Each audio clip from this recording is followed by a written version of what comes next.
If you have clay soil, not to worry, don't panic. There are plants that can thrive in clay. I'm gonna give you guys 5 amazing plants, and also I'm gonna show you how to identify if you have clay soil or not. Let's go.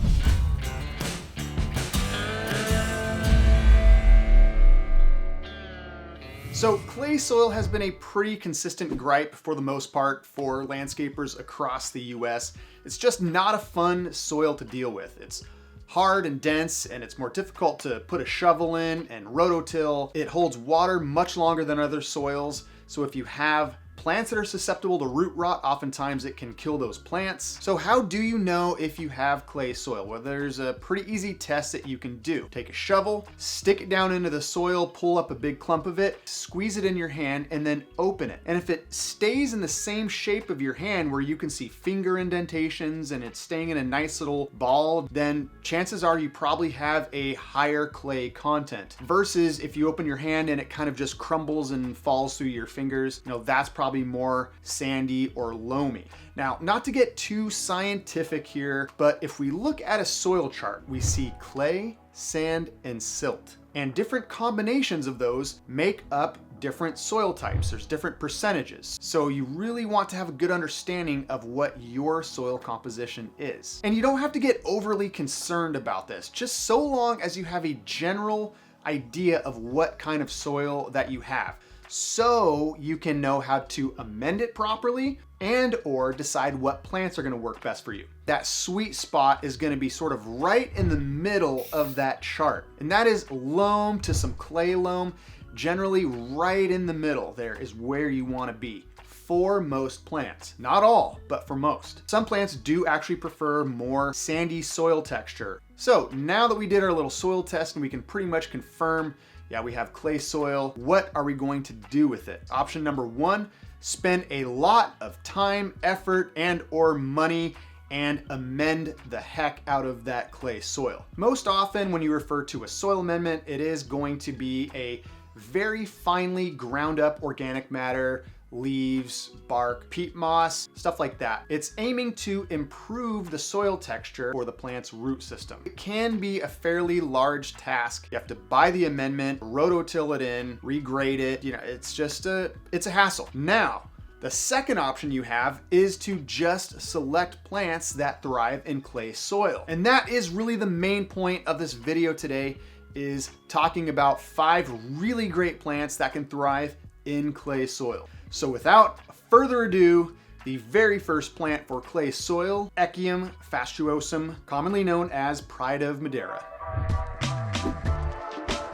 The most notable characteristic of Echium is this epic bloom spike. The size, shape, height, everything about this is just spectacular. It is a showstopper. Now, the plant itself can get up to about 5 to 6 feet tall by about 6 to 10 feet wide. So these definitely need some space. They will attract bees and butterflies. They're deer resistant. And of course, this video is all about planting in clay soils. So these guys will definitely thrive in clay so long as they have drainage. Just make sure they're not in a low spot in the landscape where water can sit. And that's one reason why these are fantastic on slopes. Slopes are oftentimes that sort of forgotten area, neglected, bad soil. These guys will do really well on slopes. Now, I do also have to note that Echium is considered invasive in some areas, especially here in California. And these areas are mostly along the coast because that's where Echium can naturalize, because it easily self-seeds in that coastal environment. Now, maintenance-wise, you can deadhead the spent blooms generally in late summer after about August, once they kind of dry up and don't look so hot anymore. And every couple of years, you may want to do a pretty hard prune to about maybe 2 feet from the ground, and that will help keep the foliage coming back nice and tight the next year. Otherwise, they can get a little bit unruly and woody in the center. All right, next up, we have Agave americana.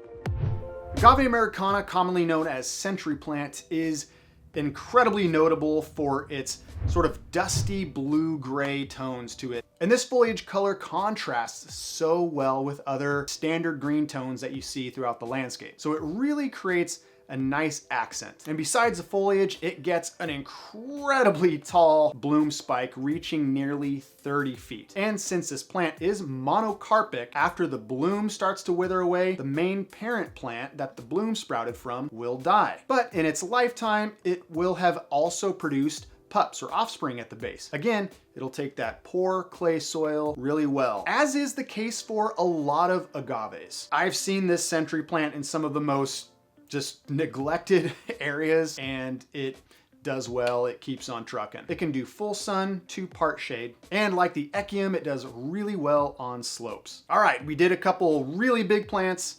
Now we're gonna go way down in scale to Yarrow.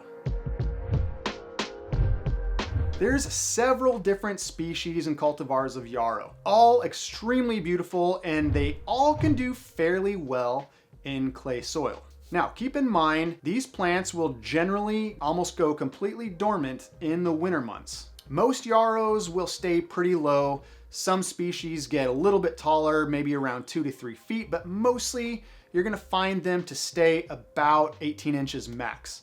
And the bloom stalk usually reaches above the foliage pretty well, so you do get a nice showy bloom. One that I like to use a lot in my landscape designs is Achillea moonshine. It's got a really brightly colored yellow flower that just pops along a border, leads your eye right up through a space. Beautiful, beautiful plant. Fantastic in California native garden designs. And the flower is really unique. Kind of has a flat topped appearance. Sort of reminds me of an acacia tree in the middle of the Serengeti, where you see the multi-branch structure and this sort of flat top. Anyway, back on track. Just a beautiful plant. It's very geographically diverse because it can go from zones 3 all the way up to 10. I also like the moonshine variety because it doesn't really seed and kind of take over and naturalize as some of them do. It's very easy to grow, it's low maintenance, and it's great for cut flower usage. So if you're into making arrangements, these little guys are phenomenal. They don't require too much water, very little care and maintenance, easy to grow. It'll attract bees and butterflies, so it's a fantastic habitat plant. And to top it off,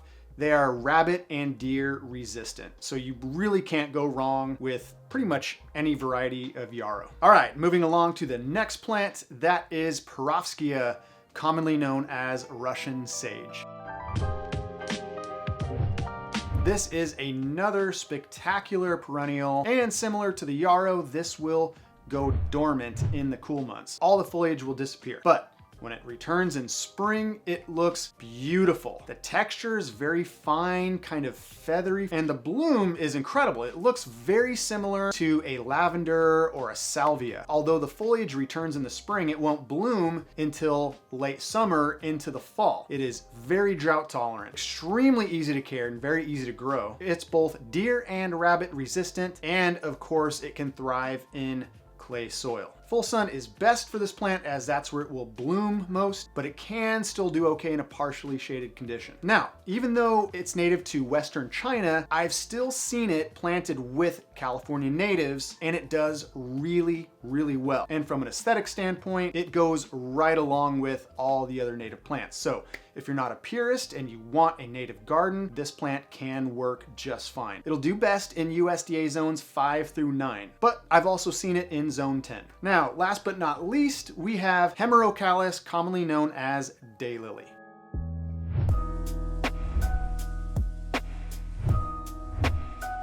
All right, I'm sure you guys are thinking, okay, Daylily, I mean, it's kind of a more common plant, you know, maybe considered a little bit generic, but hey, it's a time-tested plant that does great in clay soils. It's got beautiful strappy foliage, gorgeous flower color, and they come in so many different colors. You know, they can look really nice together and add a different texture to some of the other plants that we're talking about. And keep in mind, some daylilies will be deciduous and some will be evergreen. Kind of depends on which variety you get. Some are shorter, some are taller. You can kind of feel free to just peruse the options, see what's out there and see what's going to work for your landscape. Generally speaking, daylilies can take pretty poor soil. And that's one reason why you see them everywhere, is because they're just so adaptable to soil types and they just do well. And the ones that are deciduous will return year after year. So they just keep producing, they keep on pumping those beautiful colors out, and they're just a really easy care, low maintenance perennial. All you have to do is deadhead the spent blooms and just kind of pull out some of the foliage at the base that flops over or browns out, and it's just super, super easy. And you do want to plant these in full sun to get the most blooms. And that wraps us up for this video.